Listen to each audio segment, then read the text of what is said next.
Step away from the Mercedes. This isn't your garage. The words cracked through the glass-walled conference room like a whip. Everyone turned. The laughter, the low talk, the smell of coffee and polish all froze in midair. She said it again, slower this time, like she was reminding him of his place. You heard me, sir. That's a 7-figure car. You don't belong that close. Sophia Carter stood tall in her white blouse and dark pencil skirt, every inch of her posture engineered for authority. Her voice was warm velvet wrapped around cold steel. People listened when she spoke because she'd built her career on knowing exactly who to silence. And right now, she was silencing him. The man she was staring down wore a navy blue mechanic's suit smudged with grease. His sleeves were rolled up, forearms marked by years of work. He didn't flinch, didn't move, just kept one hand resting gently on the hood of the silver Mercedes S-Class gleaming under the chandelier light. Sir, she pressed, chin tilted. That car costs more than your salary for the year. Please step back. Someone chuckled near the back of the room. Another whispered, Who let the janitor in here? The sound of mockery moved like static. He finally spoke low, even unhurried. You should be careful talking about worth in a room like this. His tone wasn't angry. It was measured, the kind of calm that makes noise uncomfortable. Sophia blinked, momentarily thrown off by the steadiness in his eyes. Her confidence returned just as quickly. She smirked, looking him up and down. I'm careful enough. Now, please leave before I call security. Her perfume drifted through the air, expensive, confident, perfectly composed. Every camera in the room caught the contrast. A spotless Mercedes, a spotless manager, and a man who looked like he'd just stepped out of the service bay. He glanced around. 5 executives in tailored suits were watching like spectators at a private circus. One of them snickered. Don't get oil on the paint, buddy. He smiled faintly. Beautiful car, he said, his hand still on the hood. Ugly manners. That line made the room twitch. The intern sitting near the projector table lifted his phone, thumb hovering above the record button. He whispered, barely audible, Wait, I've seen him before. Sophia's heels clicked sharply against the marble as she approached. I said step away. He didn't move. The pause stretched thin as glass. You could hear the low hum of the air conditioner, the faint rattle of someone's watch chain. Then, from behind her, one of the executives muttered with a smirk, Probably can't even afford the tires. Laughter again. Sophia tilted her head, lips curving into a professional smile. Look, I admire the enthusiasm, she said softly. But this isn't a workshop. It's a boardroom. He studied her for a moment, calm, steady, unreadable. Then, with slow precision, he pulled a folded cloth from his pocket and wiped his hands. Each movement deliberate, composed. When he finally spoke, his voice cut through the air with quiet authority. You know, I used to fix cars like this. He paused. Now I just fix the people who think they own them. The laughter stopped. Sophia's smile faltered. Her eyes narrowed, unsure if he was being clever or insubordinate. He turned away slightly, surveying the room, every face, every smirk, every ounce of disbelief. You all look at me, he said, and see grease. But what you don't see is the power behind it. Ugh. The intern swallowed hard. The phone's red recording light blinked on. Before we continue, where are you watching from? Drop your city or country in the comments below. And if you believe in dignity and justice, hit like and subscribe. These stories spark change, and we're glad you're here. Now, back to Malik Johnson.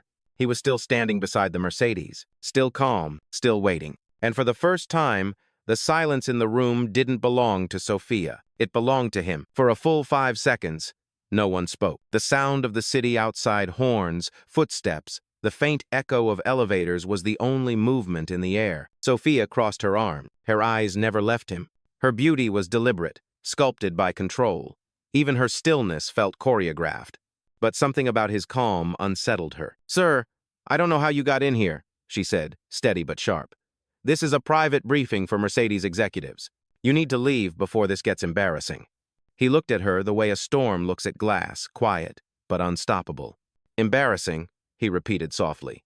Yes, someone's about to be. A few chuckles escaped around the table. One of the younger executives, trying to impress Sophia, leaned forward. I'll call security myself. But before he could reach for the phone, Malik said calmly, Don't bother. I'm not staying long. Oh. He took one slow step around the Mercedes, fingers grazing the curve of its hood like a memory. The soft reflection of the chandelier rippled across the silver paint and over his oil-stained sleeve. "You ever wonder," he said almost to himself, "who builds the things you brag about?" No one answered. He nodded slightly, eyes on the car. "Who tightened every bolt before you held a launch party? Who spent nights in a garage making sure this thing starts when your investors come to see it?" Sophia's tone turned cutting. "And you think that gives you the right to walk into a boardroom?" "No," he said, "but it gives me perspective. People like you only see the shine." Sophia let out a small laugh, polished and cruel. "Perspective doesn't pay for this car." He met her gaze fully for the first time. "Neither does arrogance." "Oh." A quiet gasp came from the intern at the back.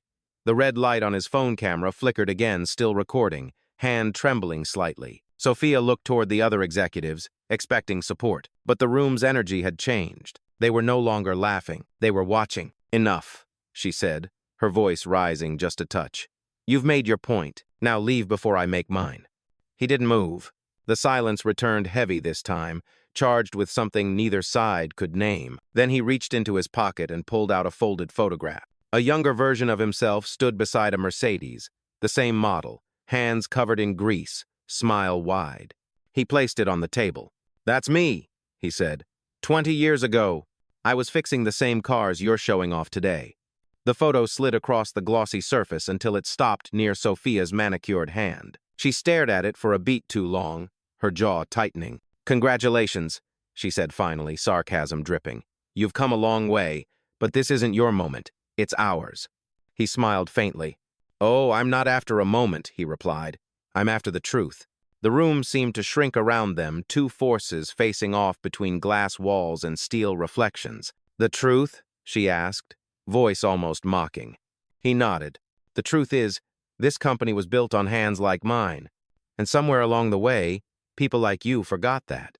For a split second, no one breathed. Even Sophia's confident facade cracked just slightly, her eyes flickered to the others, searching for backup that didn't come. He stepped closer to the car, the reflection of the Mercedes logo shimmering across his chest. "I know this car better than anyone in this room. Every sound, every flaw, every hidden strength."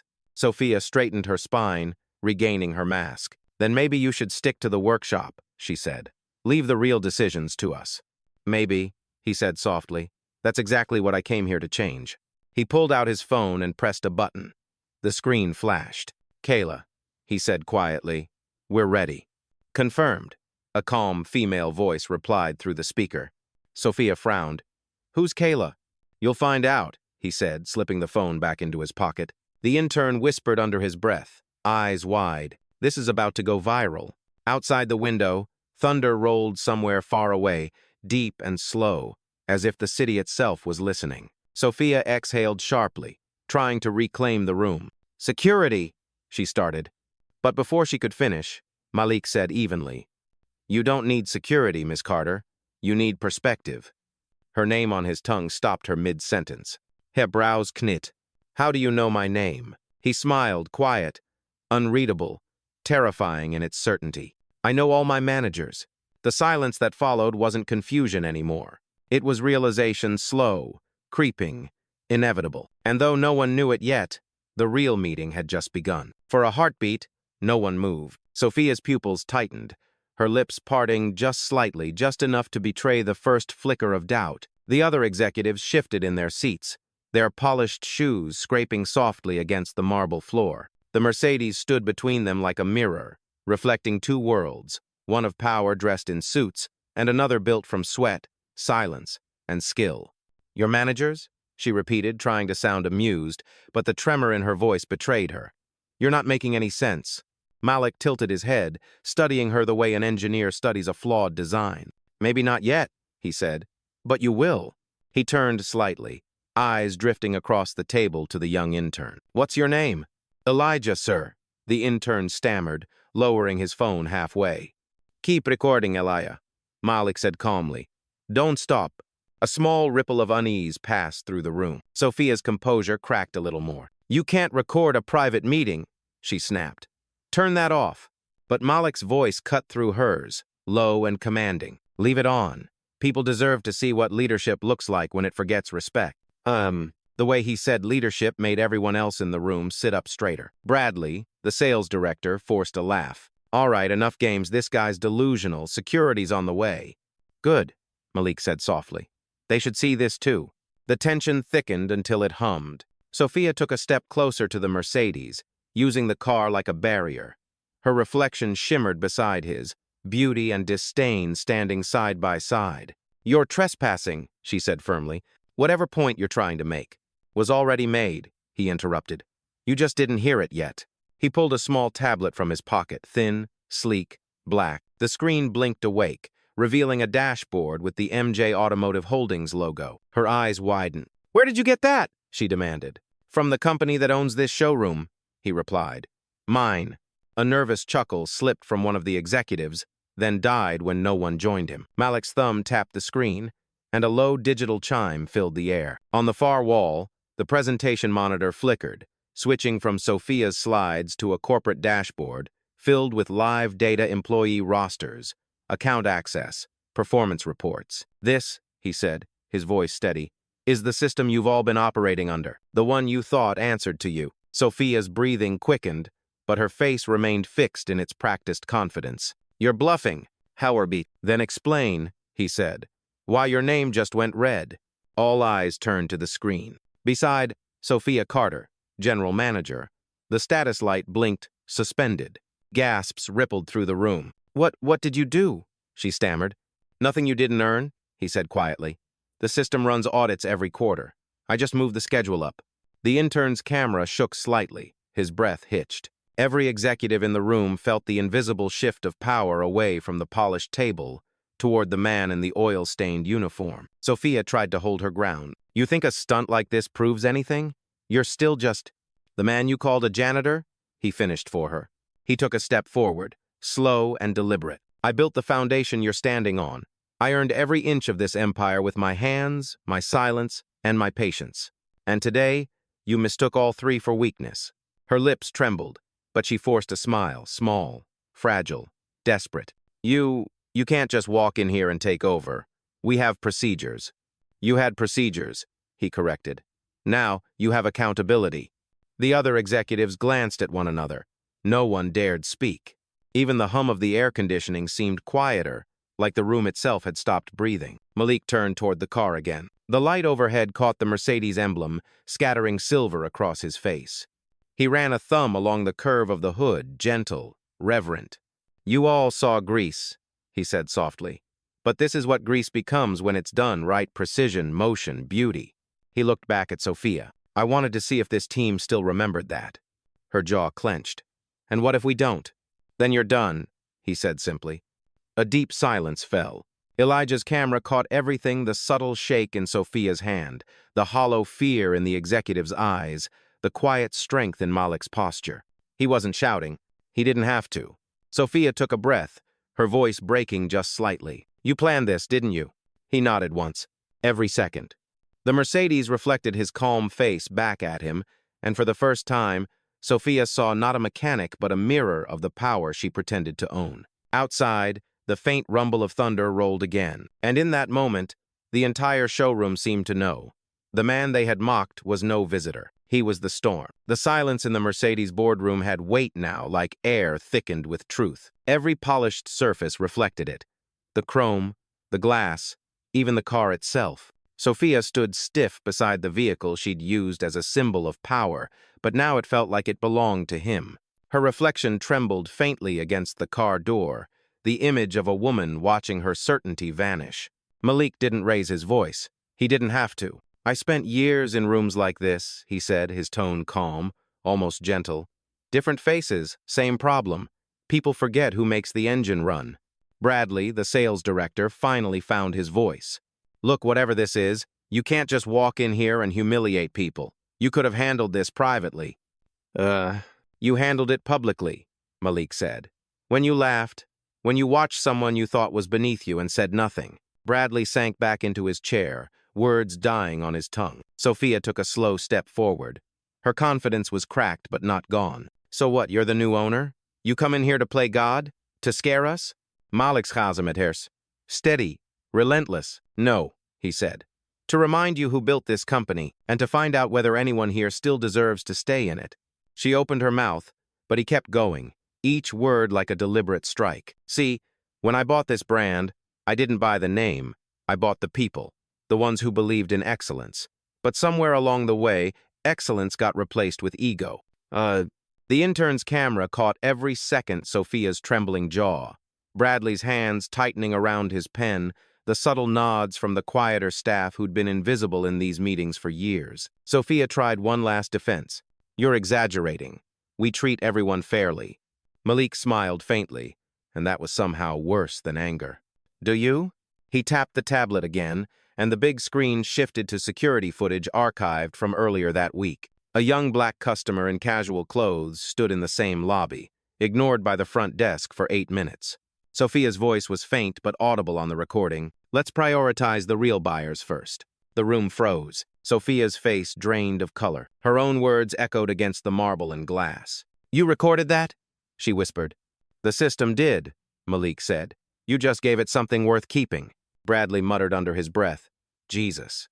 But no one else spoke. Malik took another step, close enough for the shine of the Mercedes to merge their reflections. This isn't about a car, he said quietly.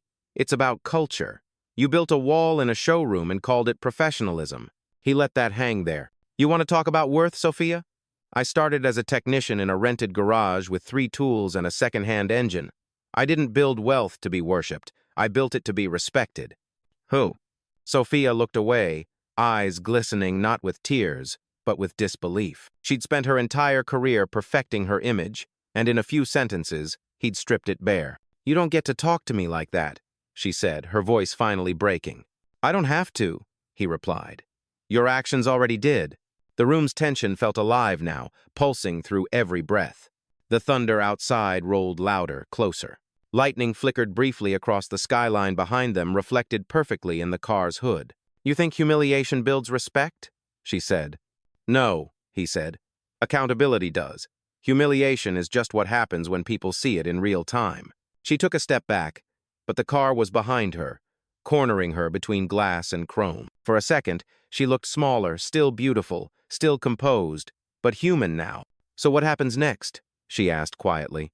Malik exhaled slowly. What happens next depends on what kind of person you choose to be in the next 10 minutes. He turned to Elijah, the intern. Send the footage to corporate ethics and the HR board. Mark it urgent. Yes, sir, Elijah said, almost whispering. The executives exchanged glances, panic flickering like candlelight. Bradley stood up, voice shaking. You can't do this. You can't destroy people's careers because of one mistake. Malik faced him, calm as ever. I'm not destroying them. I'm cleaning them. There's a difference. Sophia's voice rose again, thin, desperate. You're trying to make an example out of us. No, Malik said softly. You made the example. I'm just giving it context. The air conditioner clicked off. The silence afterward was deafening. Malik looked around one last time, every eye on him now, the laughter and arrogance long gone. For years, people like me were told to stay in the garage, to work quietly, to wait our turn, but I learned something in that silence. He paused, letting every word sink. Silence is power until it's broken. And then, slowly, deliberately, he turned toward the Mercedes, placed both hands on the hood, and looked at his reflection. This, he said, was never just about a car. It's about who gets to touch it and who's told not to. The thunder rumbled again, closer now, rolling beneath his final words. The storm outside pressed against the windows now. Rain streaked down the glass like the city itself was watching. Inside, the Mercedes gleamed under the recessed lights, flawless, untouched, except for the faint smudge of oil from Malik's hand. Sophia stared at that mark as if it were a wound. For years, she'd polished perfection for people who measured worth by shine, and now one fingerprint had undone it all. You think this makes you righteous? She said finally, her voice trembling but still trying to sound sharp. Dragging people down in front of a camera? Malik turned his gaze toward her. Calm, steady. I didn't drag anyone. You stepped into the light yourself. Elijah's phone was still recording. His hands were trembling, but his eyes were fixed, transfixed, by the gravity of what he was seeing. Bradley muttered, almost to himself, Man, this is unreal. Malik heard him. It's been real for a long time, he said. You just never had to face it. Sophia crossed her arms, searching for her balance, for her identity. So what, you'll fire everyone? Humiliate us? Replace us with what, another generation of people who think anger is leadership? Malik didn't blink. No. With people who understand that leadership starts with respect. That's not anger, it's order. She laughed, once short, sharp, hollow. Order? You call this order? It's correction, he said quietly. It's overdue. The hum of the fluorescent lights filled the pause. Somewhere down the hallway, footsteps echoed security, perhaps, or simply the building reacting to its own tension. You really came here dressed like that just to trick us? She asked, her tone bitter, defensive, but softer now. He took a slow breath, looking down at the grease-stained sleeve of his mechanic's suit. I came here dressed like this because this is who I was before people like you decided I didn't belong in rooms like this. He looked up again. I didn't trick you. I tested you. Sophia's jaw clenched. And we failed? You didn't just fail, he said. You exposed everything broken in this culture in 10 minutes flat. The executive stared at him, speechless. He turned toward the large screen again. On it, the footage of Sophia ignoring the young black customer still played in a silent loop, her words hanging like ghosts. You see that? He asked, gesturing toward the image.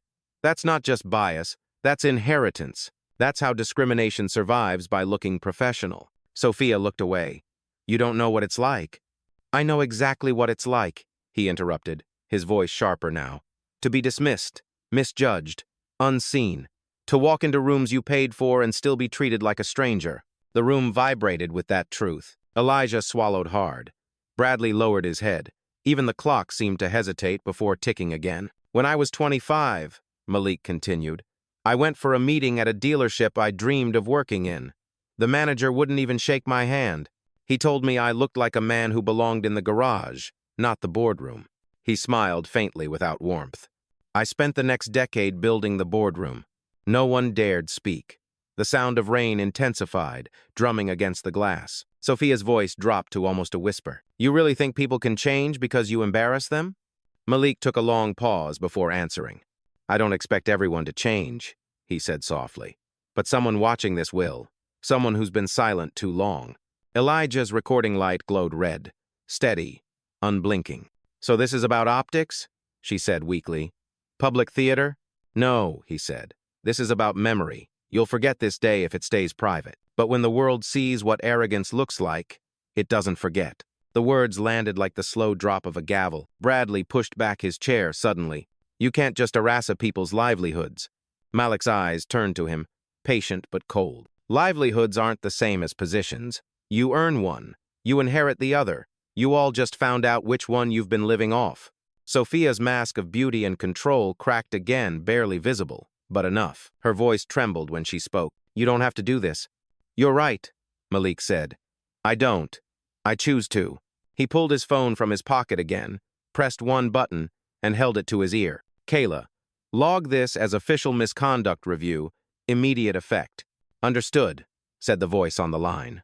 Record initialized. Sophia's shoulders tensed. You're actually doing this here? You did it here, Malik replied. I'm just finishing where you started.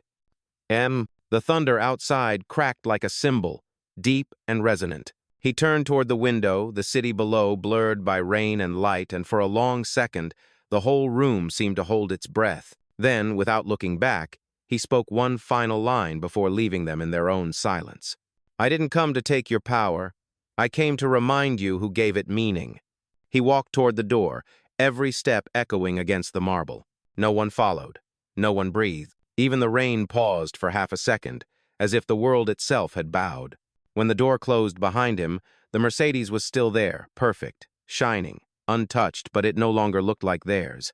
It looked like his. By the time Malik reached the elevator, the storm had swallowed the skyline. Thunder rumbled between the towers like a slow applause. He pressed the button for the lobby 9 floors down and watched his reflection flicker in the brushed metal doors, grease on his sleeve, calm in his eyes. He'd been both these men before, the one who fixed machines and the one who fixed systems. Back upstairs, the boardroom had turned into aftermath. Sophia stood frozen beside the Mercedes, her reflection distorted by the curved metal. The other executives whispered like witnesses at a scene they didn't understand. What do we do now? Bradley muttered. We wait, Sophia said faintly, and we pray this doesn't go public. But it already had. Downstairs, Elijah's video, the one Malik told him to record, was syncing to the internal server, flagged for ethics review. A duplicate copy had been sent automatically to the MJ Holdings press division. Within minutes, the footage began circulating through private channels, and by the time Malik stepped into the marble lobby, 2 assistants were already waiting for him, phones buzzing non-stop. "Sir, the file's been mirrored on the cloud," said Kayla's voice through his earpiece. "Media teams are requesting statement clearance." "Hold the statement," Malik said. "Let the footage breathe first." He walked through the lobby quietly. Guests and staff moved around him, unaware that upstairs, an entire management team was unraveling. He passed a polished display, a silver plaque engraved with the Mercedes slogan, "The best or nothing." He smiled to himself. "We'll see." Upstairs, the pressure was breaking people apart. Bradley slumped into a chair, rubbing his forehead. Sophia stood by the window, staring at the rain. The light outside was gray, harsh, unforgiving. "You have to get ahead of this," Bradley said. "Say it was a misunderstanding. Apologize. Something." Sophia didn't answer. Her voice, when it came, was distant. "You ever believe in something so much, you stop noticing who it hurts?" Bradley frowned. "Sophia, this isn't philosophy class. He's going to ruin us." "No," she said quietly. "He's reminding us what we already ruined." The silence that followed was heavier than his anger. At that same moment, in the elevator descending to the parking floor, Malik scrolled through his phone. Hundreds of notifications blinked to life emails from HR, messages from investors, one short text from Kayla. System status. Complete. Sophia Carter. Suspended. Bradley Cole. On review. Intern Elijah. Commended. Hem. He closed the screen and slipped the phone back into his pocket. When the elevator opened, a security guard waited by the door. Tall, older, Latino, his name tag read Hernandez. He nodded respectfully. "Mr. Johnson, everything okay upstairs?" Malik paused. "It will be." The guard smiled faintly. "About time, sir." Malik looked at him, curious. "You knew?" "Word travels fast when people like her start shouting," Hernandez said. "Didn't take long to guess who you really were." They shared a small laugh, tired, knowing. "You ever been talked down to?" Malik asked. Hernandez shrugged. "Every Tuesday." Malik nodded slowly. "Not anymore." He walked toward the glass doors leading to the rain-slick street. The air outside smelled of ozone and clean pavement, fresh, alive, like something being reset. Back upstairs, Sophia's world was collapsing in slow motion. Her inbox filled with messages from corporate compliance. Every call from her peers went unanswered. She sank into a chair, the same one she'd once ruled from, and looked at her hands steady, elegant, and suddenly powerless. "He planned this," she whispered. "He planned every second." Bradley didn't respond. He was staring at the Mercedes, the faint oil print still on the hood. "You think he'll come back?" Sophia let out a small, humorless laugh. "He doesn't have to. He already owns the silence." Meanwhile, Malik stepped out into the rain. The valet rushed forward with an umbrella, but he waved it away. He wanted to feel it, the cold, the weight, the cleansing. Each drop hit the pavement like punctuation, each step echoing the rhythm of justice done quietly. Kayla's voice came through again, steady and professional. "Sir, the board is requesting a statement. They want to know if you intend to press charges." "No," he said. "Let policy speak. I've said enough for today." He paused, looking up at the glowing logo above the entrance. Mercedes-Benz, Downtown Atlanta. The name looked different now, less like a monument, more like a mirror. "Kayla," he said, "schedule a staff meeting tomorrow. Everyone from janitorial to top management." "All departments?" "Everyone," he confirmed. "And make sure the interns sit up front." He hung up, standing alone under the rain.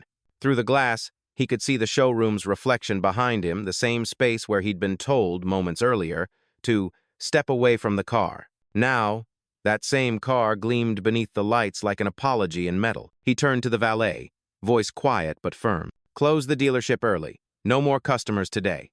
"Yes, sir," the valet replied, startled but obedient. Malik looked back once more before leaving. The storm clouds broke slightly, sunlight slipping through in streaks of gold. It hit the Mercedes emblem above the door just enough to make it glow. He whispered to himself, "Let them see what respect looks like when it finally arrives." Then he walked away, the rain washing the last traces of oil from his hands. The next morning, the storm was gone. Atlanta's skyline glowed in the kind of light that comes only after a hard night, Bright, washed, honest. Inside the Mercedes headquarters, an email went out at dawn, marked mandatory. All staff meeting, 10, 0 amperes. M, sharp. No one knew exactly what to expect, but everyone showed up. By 10, the showroom floor, usually reserved for gleaming cars and polished deals, was packed. Mechanics in oil-stained uniforms stood shoulder to shoulder with executives in suits.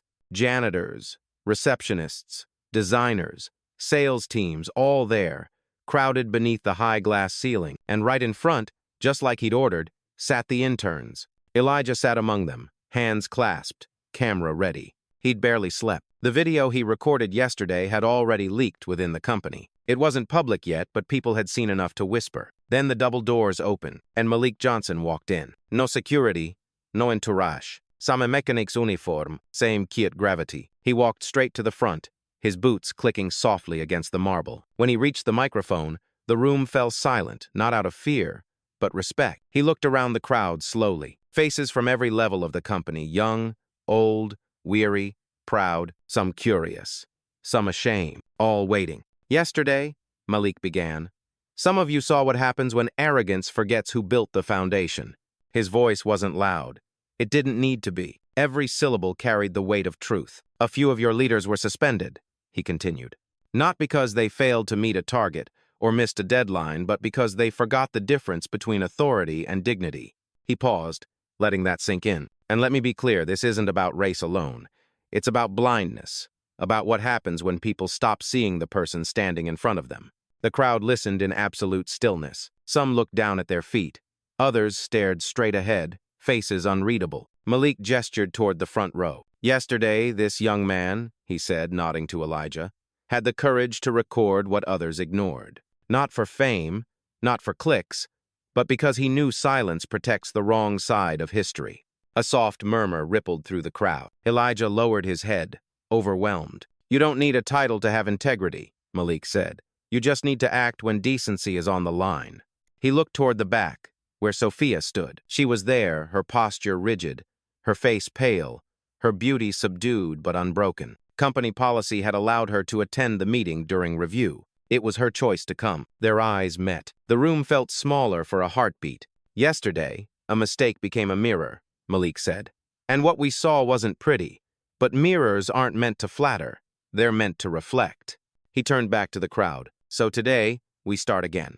No more rooms where only certain people are heard. No more decisions made without the people who actually make this company work. He let the silence breathe, then added, I want every department to build cross-team mentorships, mechanics with executives, service staff with designers. You'll learn from each other or you'll leave. The bluntness shocked a few, but no one questioned him. Respect isn't a memo, he said. It's a habit. And from now on, it's the first skill we hire for. A slow, quiet round of applause began from the interns, tentative at first, then spreading. Soon, the entire showroom was clapping. Not loud, not wild, just united. Malik nodded once, acknowledging it, but didn't smile. Don't clap for me, he said. Clap for yourselves, because you're the ones who decide if this moment matters or fades. The sound swelled, then softened again. He stepped away from the mic and walked to the Mercedes in the center of the showroom, the same car from yesterday, polished again, spotless now. He placed his hand on the hood, leaving a faint new print. Yesterday, he said quietly, I left a mark here by accident. Today, I'm leaving one on purpose. The crowd leaned in. That mark stays. No one cleans it. Not until we can look at it and say we've earned what this company stands for. He turned toward Sophia. Her eyes glistened, but she held his gaze. Miss Carter, he said, you will assist with that program if you still choose to stay. The crowd shifted, whispering. Sophia blinked, unsure if she heard correctly. You're keeping me? She asked softly. I'm giving you the same chance everyone deserves, Malik said, to learn what power really means. For the first time, her composure broke completely. She nodded, slowly, silently. Malik faced the room again. The goal isn't revenge. It's repair, because justice without wisdom is just noise. The words hit like thunder, quiet, powerful, final. And then, for the first time since the chaos began, he smiled, small, real. Now let's get back to work. He stepped down from the stage. Elijah stood to shake his hand. The crowd parted to let him pass, and for the first time, everyone, executive and intern alike, stood on equal ground. Outside, sunlight caught the Mercedes logo through the glass wall. It gleamed across the floor, landing right where Malik's greasy fingerprint still marked the hood. A symbol, imperfect and perfect at once. Not polished, proven. That night, the building was quiet again. Most of the staff had gone home, leaving the showroom bathed in the soft hum of fluorescent light. The Mercedes still stood in the center, its silver body reflecting fragments of a day no one would forget. Sophia stayed late. She hadn't spoken to anyone since the meeting. Her laptop sat open, a blank email glowing on the screen. Outside, the city pulsed with neon and traffic. Inside, she sat in stillness, surrounded by the echo of her own mistakes. The faint sound of footsteps approached. She didn't look up. "You don't need to check on me, Kayla," she said softly. "I'm not running anywhere." But it wasn't Kayla. "Didn't expect you to," Malik's voice replied. Sophia turned. He stood near the Mercedes again, same uniform as before, the light catching the quiet strength in his face. He looked tired but not unkind. She hesitated, then stood. "You're still wearing that?" "Grease doesn't wash off easy," he said, "and sometimes you shouldn't try to." She managed a faint smile, brittle, unsure. "I suppose that's the lesson." "One of them," he said, walking closer. "There's another." He nodded toward the car. "That mark on the hood still there?" She glanced at it. "Yes." "The cleaners asked if they should remove it. I said no." "Good," he said. "That mark's not dirt anymore. It's memory." They stood side by side for a long moment, watching their reflections bend together on the curve of the car's surface, two people changed by the same truth in different ways. "You could have fired me," she said quietly. "You had every reason to." "I had every reason to prove a point," Malik said. "But the point was never to destroy you. It was to wake you up." Sophia nodded, tears threatening but restrained. "You did." He studied her face, less made up now, stripped of the armor of image. "What did you see when you watched that footage back?" She inhaled, the words catching. "I saw a woman who thought respect was something she could manage, not something she had to give." He said nothing, just listened. "And I saw a man I'd underestimated," she added, voice lower. "A man who didn't need to shout to be heard." Malik's gaze softened. "I used to shout," he admitted. "Didn't work. People don't hear noise, they hear presence. When you're calm, they can't hide from what they did." She gave a small, weary laugh. "Presence," she repeated. "You have that." "You can too," he said. "If you rebuild from the inside, not the surface." Her hands tightened on the edge of the table. "You're not going to make this easy, are you?" "Nothing worth rebuilding ever is." The room settled into quiet again. Outside, the rain had stopped, leaving the windows streaked with reflections of city lights like veins of gold across black glass. "Malik," she said after a long pause, "why didn't you tell them who you were sooner?" He smiled slightly, eyes still on the car. "Because people reveal more truth when they think you're powerless." She nodded, absorbing that. "Then why give me another chance?" He turned to her fully now. "Because the same system that blinds people like you used to break people like me. I'm not interested in repeating it. I'm interested in rewriting it." Sophia blinked, holding his gaze. There was no sermon in his tone, just conviction, quiet and grounded. "You know," she said softly, "you remind me of my father.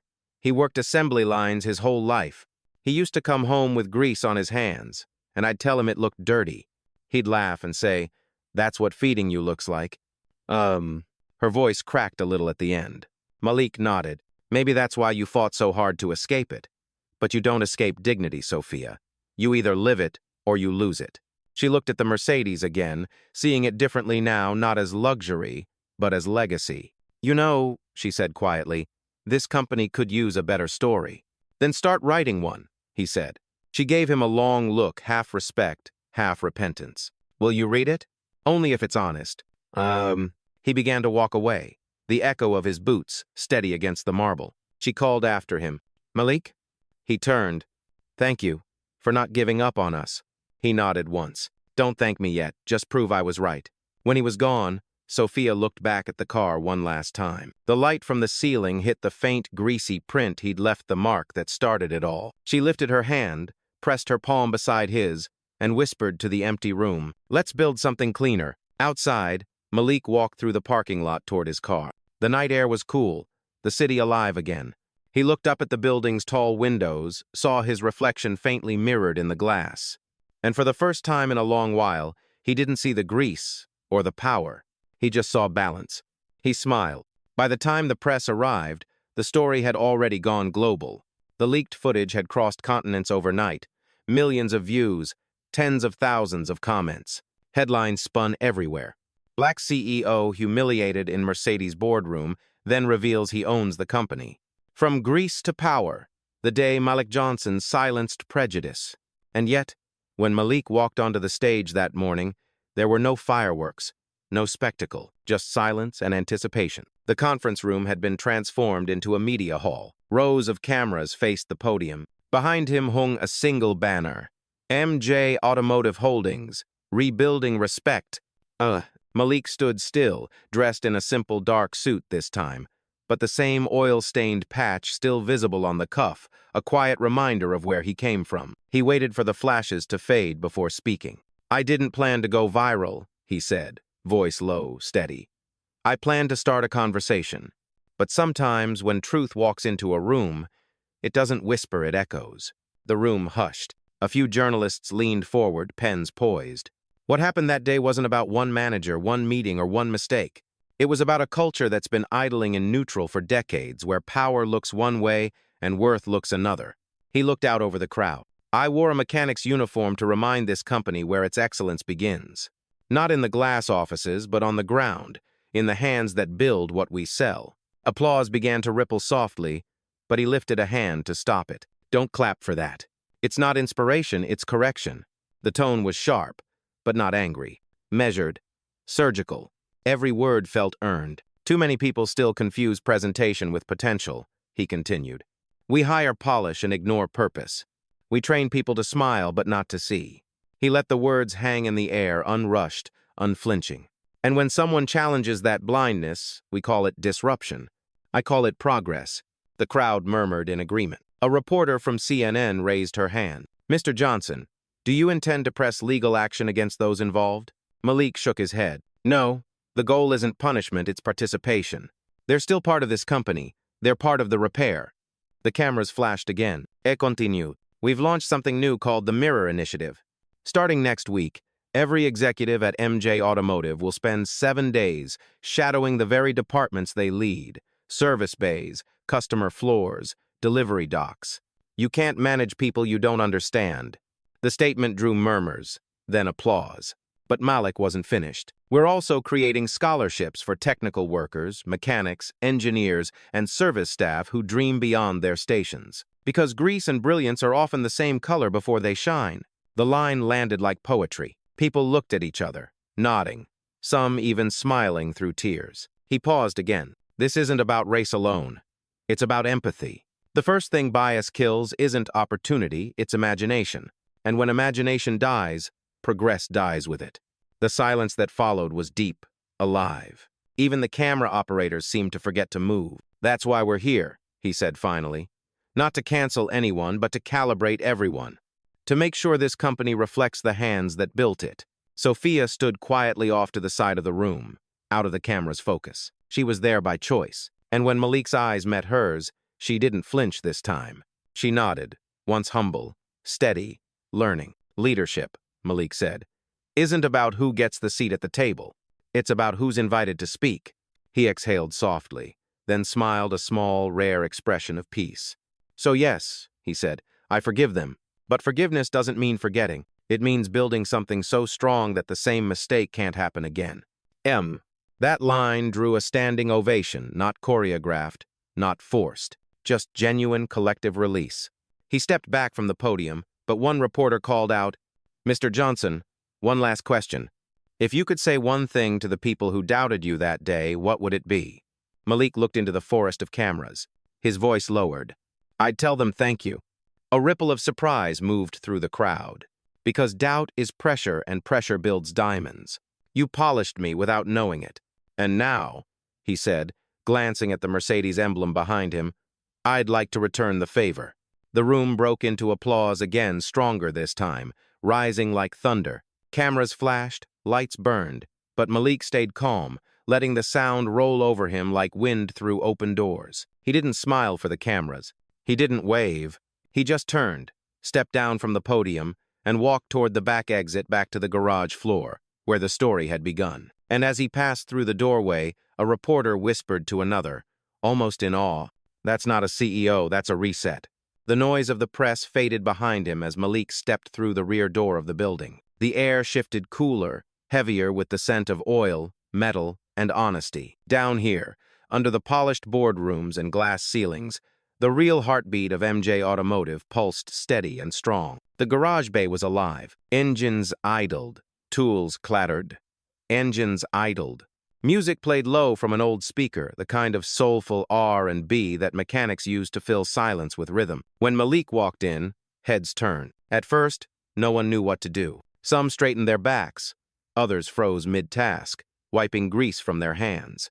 Then one of them, a gray-bearded technician named Leon, stepped forward. "Mr. Johnson," he said slowly, disbelief in his voice. "You came down here? Again?" Malik smiled faintly. "I never left here, Leon. Just had to walk through a few wrong rooms to get back." A ripple of laughter broke the tension. The men and women in coveralls relaxed. They'd all seen the video, the confrontation, the calm, the twist. And now, here he was, standing not above them, but among them. He picked up a wrench from a nearby bench, felt its familiar weight. "You know," he said, "people call this the bottom of the company.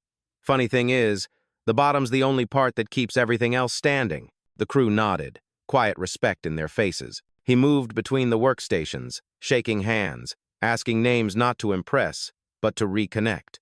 A young mechanic approached him nervously, wiping his palms on his overalls. "Sir, I just wanted to say, when that video came out, I showed it to my daughter. She said, 'Daddy, he looks like you.'" His voice cracked slightly. "Thank you for that." Malik placed a hand on his shoulder. "Then make sure she sees what dignity looks like when you carry it every day." Across the room, a small crowd had gathered near the newest model, a matte black Mercedes AMG. The hood was open, the engine half assembled. Malik walked over, curiosity lighting his eyes. "Whose project is this?" he asked. A young woman stepped forward mid-20s, sharp, focused. Her name tag read A. Rivers. "Mine, sir. The prototype for the next electric series." "And what do you think it needs?" he asked. She hesitated, caught off guard. "Honestly, respect for the craft again. Feels like the higher-ups forgot we build innovation with our hands, not just budgets." Malik's smile deepened. "Then you're exactly what this company needs to remember." He motioned to the car. "Mind if I?" "Of course not, sir." He leaned in, hands steady, eyes scanning the system.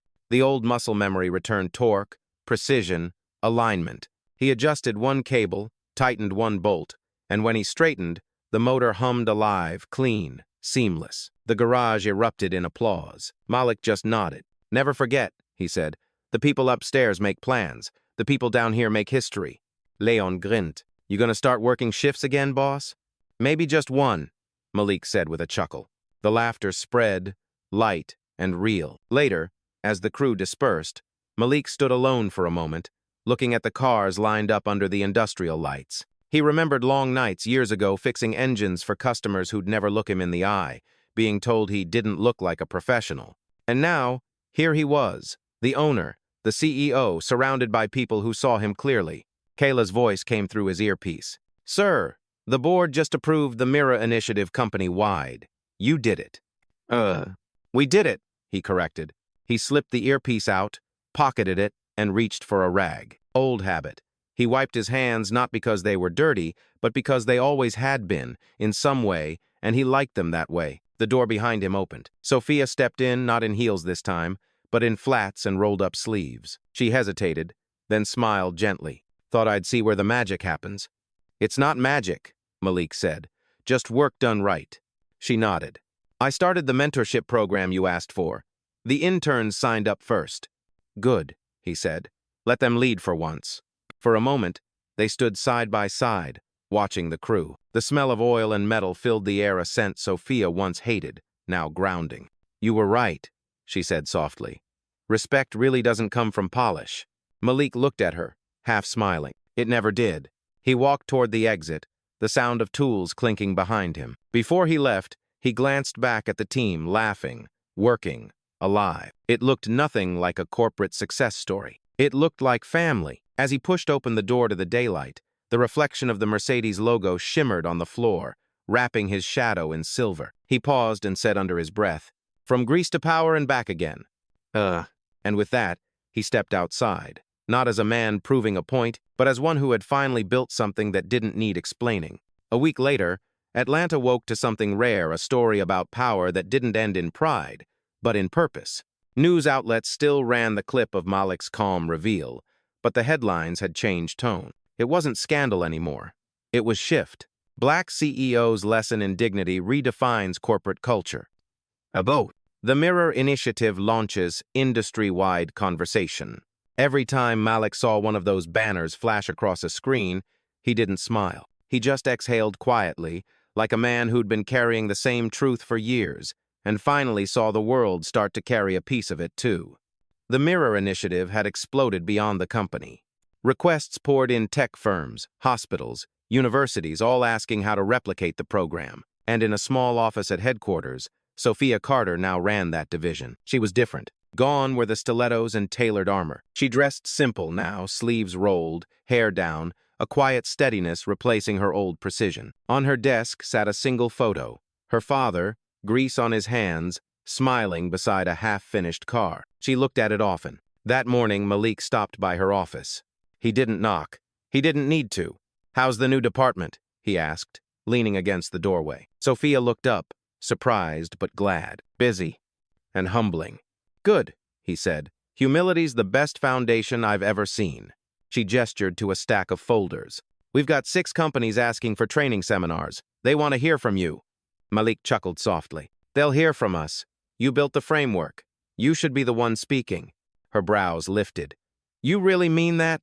"Sophia," he said, walking closer, "you faced the truth in front of the world and still showed up the next day. That's not weakness. That's leadership finally waking up." For a moment, the air between them was quiet, no tension, no defense, just respect. Then she smiled. "You ever think the universe chose the wrong battlefield for you? You could have been a preacher." He grinned. "Preachers talk. I prefer to build." Later that afternoon, the two of them stood on the mezzanine overlooking the production floor. Below them, workers in coveralls moved with rhythm and precision, assembling engines, inspecting details. Every few feet, small groups of executives once confined to offices now worked alongside them, taking notes, learning. It was messy, loud, imperfect but alive. "You really changed it," Sophia said, almost to herself. "The whole place feels human." "I didn't change it," Malik replied. "I just reminded it what it was made of."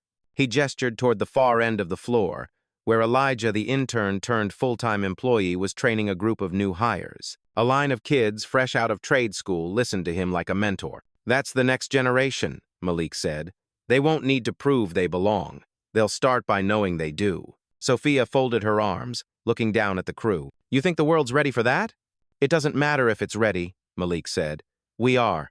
That evening, as the factory lights dimmed and the workers clocked out, Malik wandered down to the design lab.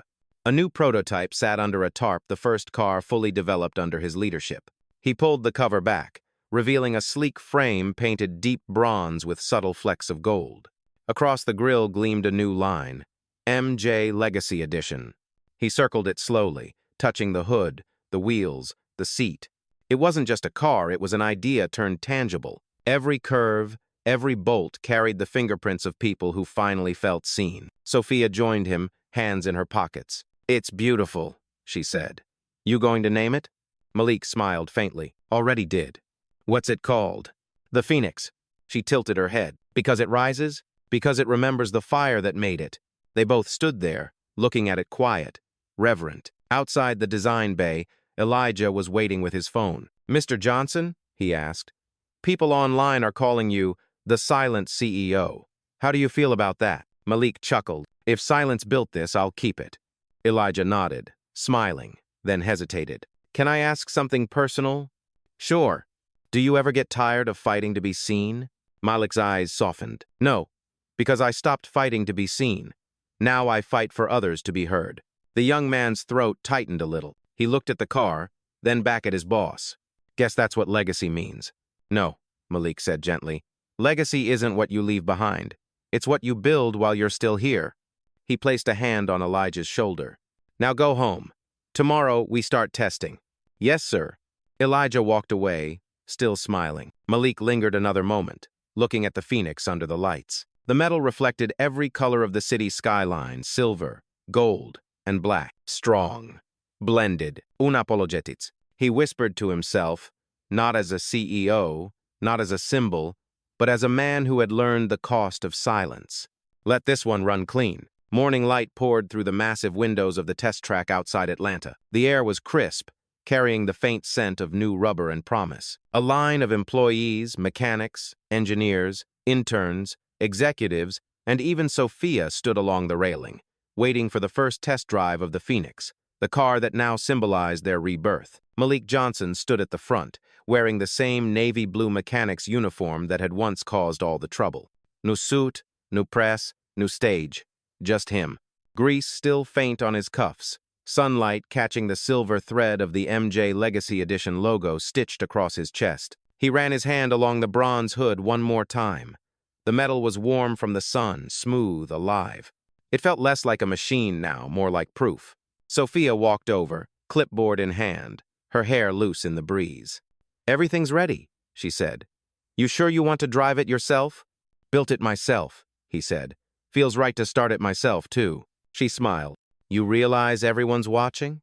He glanced back. The entire company stood behind the safety line. Dozens of faces, diverse, expectant, united. Even Leon, the veteran mechanic, had tears in his eyes. Let them watch, Malik said. This isn't my moment. It's theirs. He opened the door, slid behind the wheel, and started the ignition. The Phoenix came alive with a low, powerful hum steady as a heartbeat. Every head turned. The sound was deep, confident, pure. He looked through the windshield. Ahead lay a mile of open asphalt curving into the horizon. No barriers, no walls, just road. Kayla's voice came softly through the intercom. All systems go, sir. Ready when you are. He smiled. Then let's make some history. The car moved forward, slow at first. Each foot of motion echoed the rhythm of everything that had led to this, every insult, every laugh, every quiet act of endurance. Halfway down the track, he pressed the accelerator. The Phoenix responded like it had been waiting for this moment, too. Wind roared through the open test lane. For the first time in years, Malik laughed a real, deep laugh that carried past the noise of the engine. It wasn't victory. It was freedom. As he reached the far end of the track, he slowed, turned the car, and looked back. The entire company was cheering, clapping, waving. Sophia stood beside Elia, both smiling wide. Someone was holding a handmade sign that read, "From grease to power, thank you, Mr. Johnson." Malik took his hands off the wheel for a second, eyes glistening. He whispered to himself, "You don't need revenge when the truth drives for you." Then he eased the car back toward the cheering crowd.